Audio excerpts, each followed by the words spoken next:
Mark, 58 years old and nearing retirement, stepped into his house one evening.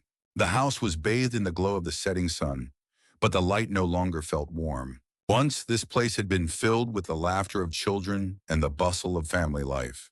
Now only a heavy, cold silence remained. He sat at the kitchen table, poured himself a cup of coffee, and gazed out the window. His wife was upstairs reading, and their grown children were busy with their own lives in different states. Mark asked himself, what comes next? What was the point of all this effort? For decades, he had lived for his family, meeting society's expectations, sacrificing himself. He worked late into the night, missed his children's baseball games, and tried to solve every problem. Now that those roles had disappeared, a void of identity swept over him.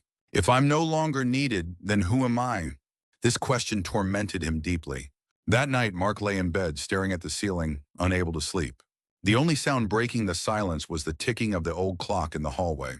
He remembered the pride of his first promotion, the joy of holding his newborn son, the laughter around the holiday table. But beneath it all were unresolved arguments, postponed dreams, friendships lost to the busyness of life, and regrets for neglecting himself. A heavy sadness pressed on his chest.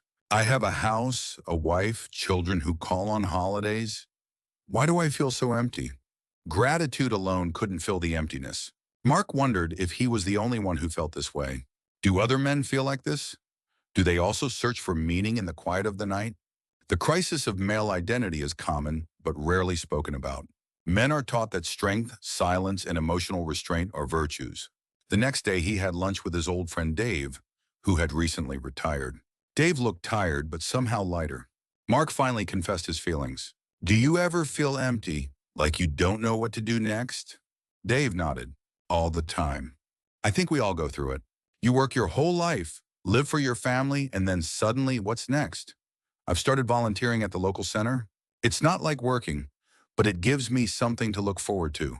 Listening to his friend, Mark felt a faint glimmer of hope. Maybe he wasn't alone after all. That weekend, Mark went for a walk in the park. Children were playing baseball, their fathers cheering from the sidelines. He remembered when he was one of those dads, cheering for his own kids. He missed those days, but suddenly realized something.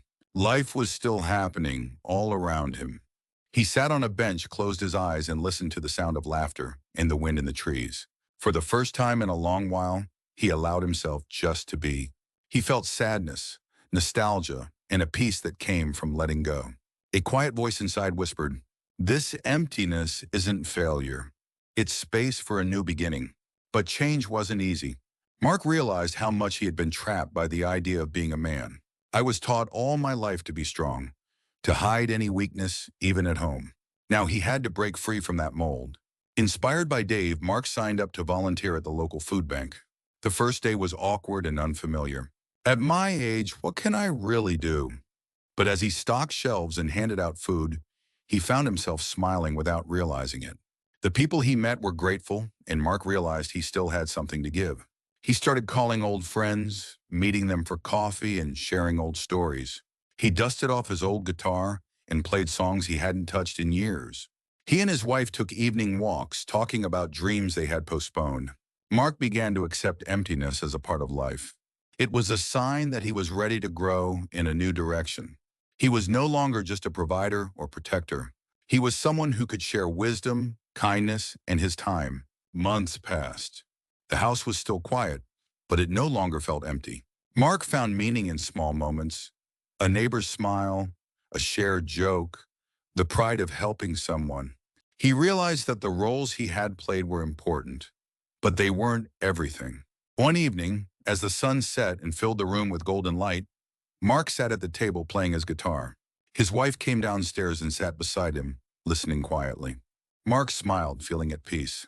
The emptiness was still there, but now it felt like a quiet room, ready to be filled with new memories. He looked at his wife and said, "Thank you for being here. I think I'm finally learning just to be." She squeezed his hand. "So do I, dear."